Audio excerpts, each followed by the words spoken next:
Okay. Good boy. Come. Sit. Good job, Prince. Sit.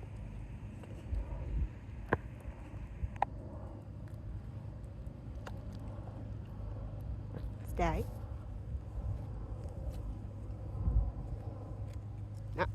Spatial pressure.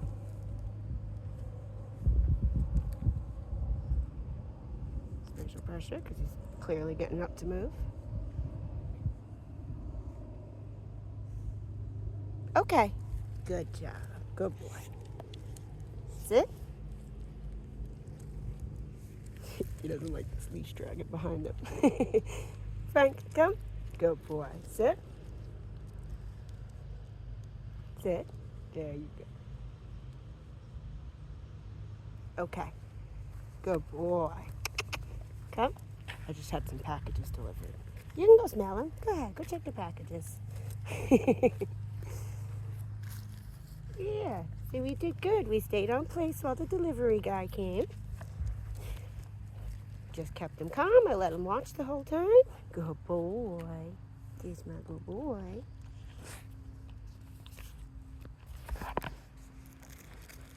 So with place, you want to make sure that you're using spatial pressure with him. When I use his food and hot dogs, he tends to get really excited.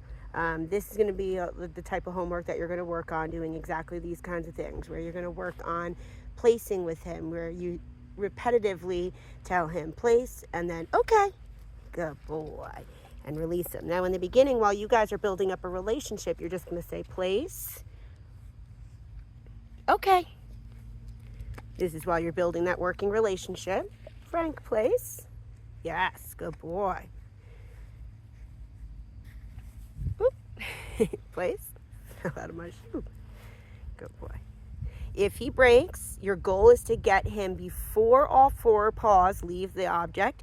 If he does, you're going to be able to use your spatial pressure to move in and to back off.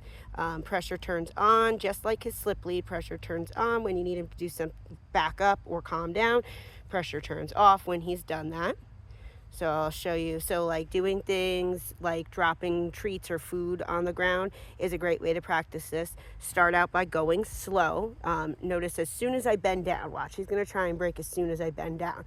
But because I already know he's going to try and break when I put food down or when I try and like bend down or do kissy noises, that means I'm waiting for him to break and I'm expecting it so that I can practice spatial pressure. And with him, you can just do and he backs right up. He's pretty good about understanding, which is great. If you add that in every time that you add spatial pressure, if he's on place and you're from afar and you're able to just do that noise, that's going to be great. So he's been doing good just sitting here chilling. So I'm going to reward calm behavior. He's doing good. So I'm going to reward the things I want him to do, right? I'm not just going to So right there, see, as soon as I could see his muscles start moving and he was about to stand up, as soon as that first paw touched the ground is when I told him, no, you've already broken place. As soon as one paw leaves the object, he's broken.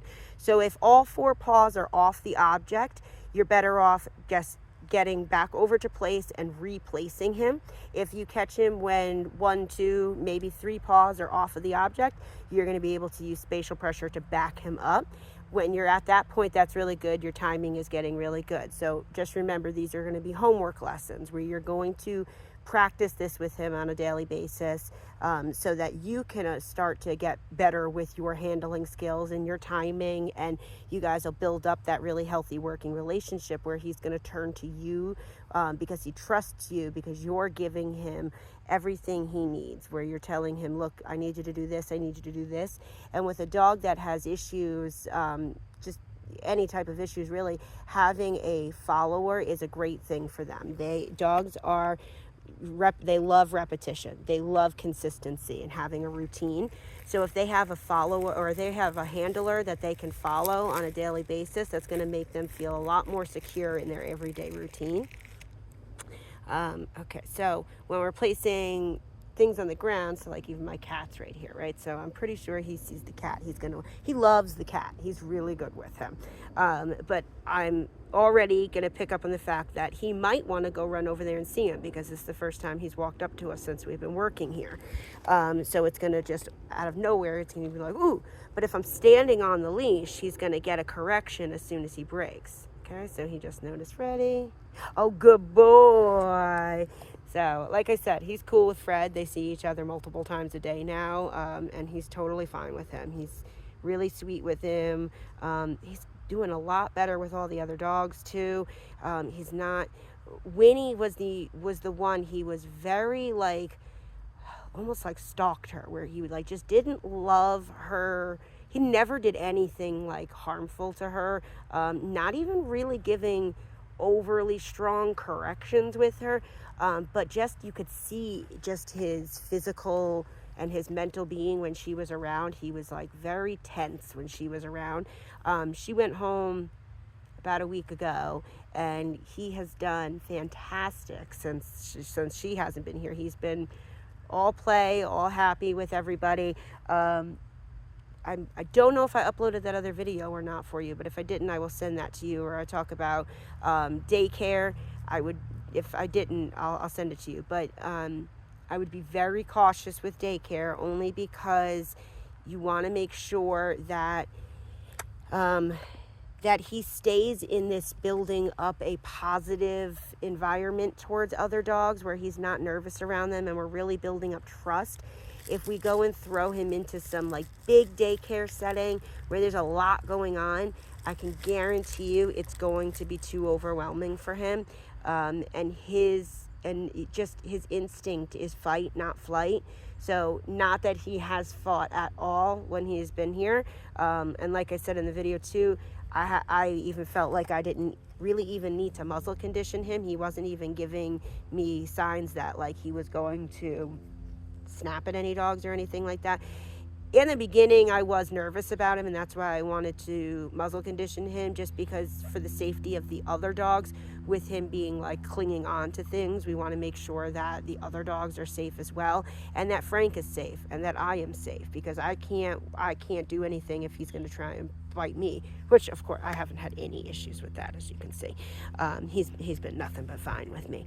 But yeah, so just we'll talk about that more on his take-home lesson tomorrow, but just be aware that we want to be cautious of what daycare we're using in the beginning, and make sure that he's really comfortable with the daycare attendants too, because with him being kind of uncomfortable around males still, that's going to be something that's going to take a while for him to build trust with men.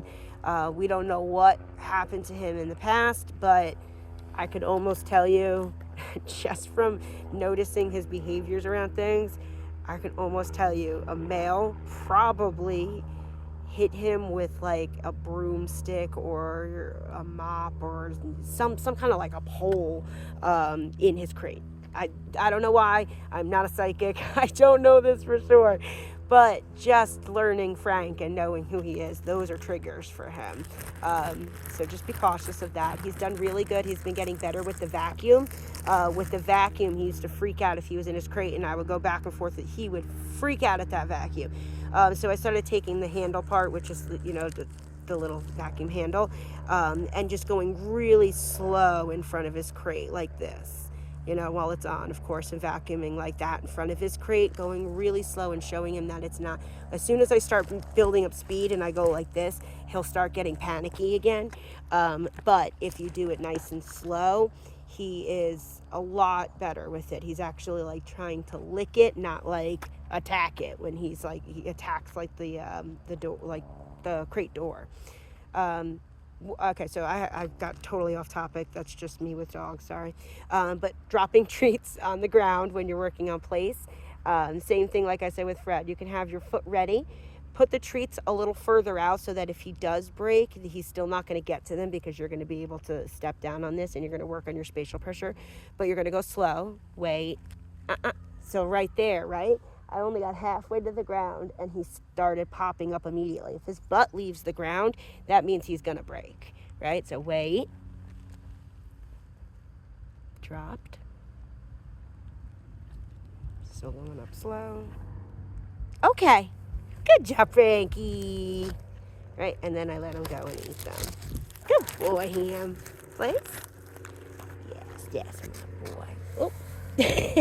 Good boy not eating that whole bag. Thank you. He's a good boy. He's a good boy. So he's doing really good. All in all, he's done a great job. He's doing great with waiting at the door. He's doing good with place. Impulse control is probably going to be your biggest homework, I would say. Is going to be working on waiting at the door, sit stays, and placing. That's going to be your bigger homework things. He's just impulse control will be your biggest things, like I said. But everything else, he's very smart. He's a really sweet boy. We're just going to keep, okay, it's you. We're just going to keep building up. Let's get him set. We'll do a little walk in. So just remember with his slip lead, nice and high up, as high as you can get it. See, as soon as I placed it right, he went right into a sit position. Okay, put your safety on. Heel. Good boy. All right, and then nice and loose so that we have a communication system that we can give pops to say, slow down. See, as soon as I popped, he slowed down. Pop, he slows down. Now if I do a red light, which is a full stop, pressure on, butt hits ground, pressure off. Good boy, Frank. Good boy. So you have your red light, your yellow light is the pop, heel. So you always want to have, this is your green light, right? Loose leash. Popped him to slow him down because I couldn't make a clean left turn right now, right? So what I'm going to do, if a pop doesn't get him all the way back to where I need him, I'm going to turn another direction and get him to follow. Come on, Frankie. Good boy. Okay, and then we can turn again. Turn again. Good boy. Just clean it up a little with your pops. So just don't be afraid to be the handler. I feel like when I have take-home lessons, people are very nervous to just start walking with them, right? And you have to have confidence in yourself as a handler for this to work. Because if you're kind of like, I don't know what I'm doing, I'm gonna mess it up, you're not gonna mess it up, it's fine. It's really just think of it like you're playing a game of follow the leader. As soon as he passes the leader, tell him to slow down. You're gonna tell him to slow down by using pops. If you have to tell him to slow down more than 2-3 times and he's not listening, then you're going to stop. You're going to go to a red light, and you're going to do a lot of turns the whole time. So you're going to do pace changes and direction changes. If you just go in a straight line the whole time, he's going to get bored and he's going to lose focus really fast. You have to start out by doing a lot of wacky things so that he pays attention. So when I come, excuse me, when I come tomorrow and I hand you the leash, of course, I'll demo everything first and explain everything in person. But when you take the leash, you have to feel like I'm walking him and he's following me. If you have this mentality of, he's walking and I'm going to correct behaviors, it's not going to work. That's not how you want to think of it. You have to think of it like I'm going this way, dog follows me, right? If he's not following, he's not healing, right? Your goal is to always have a loose leash healing. So right there, he's way ahead of me, right? So we're going to turn. And as soon as right there. So because I turned right before he got ahead of me, right? So right now, good boy. Clearly he wasn't paying attention to me because he just kept walking right past me, right? So he's not healing right now. He's walking at my pace, and that's not what we want. We don't want him just walking my pace. We want him paying attention, because paying attention and doing things is going to give him mental stimulation, and that's how you're going to get a tired dog. Come on, buddy. Come on. Good boy. So like right there to start moving, we're just going to give a little pop.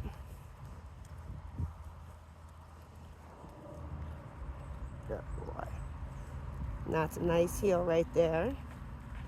Slow him down just a little bit. So if you slow him down right as soon as he gets ahead of you, that's where you're going to start really teaching him what you allow and what you don't allow. If you wait until he gets way up there and then you're like, what do I do? You're better off just turning or putting him into a red light and starting over, right? You want to imagine you have this invisible box, and as soon as he goes ahead of it, to the side of it, or behind it, pressure is going to naturally turn on. So if we don't have this U shape in our leash where there's a really loose leash, then he is not healing with us, right? Right now, that's beautiful. He's just trailing just a little bit behind. Come on, boo-boo. There you go. Right? I used some words to get him moving. I didn't pull him. If you pull him to get him to move, that is telling him run a red light, and that is not fair. That is going to confuse him. Right? But it's always loose. See, I don't have it wrapped around my hand or anything like that. It's just like an extension of my arm, and when I need to talk to him, I can. But that's how you're going to have a loose leash heel. Good boy, Franks. So right there, as soon as he like picked up pace a little bit, slowed him down just with a pop. Another little pop, and now I'm going to turn to get him to follow. Right? Because if he's like giddying up and he's like just going his own way, again, he's not focusing. He's just kind of going my speed. But if he turns with me like that, that was beautiful. Clearly he's paying attention right now. He's a good boy, Frankertons. Frankertons, there's my buddy. Sit.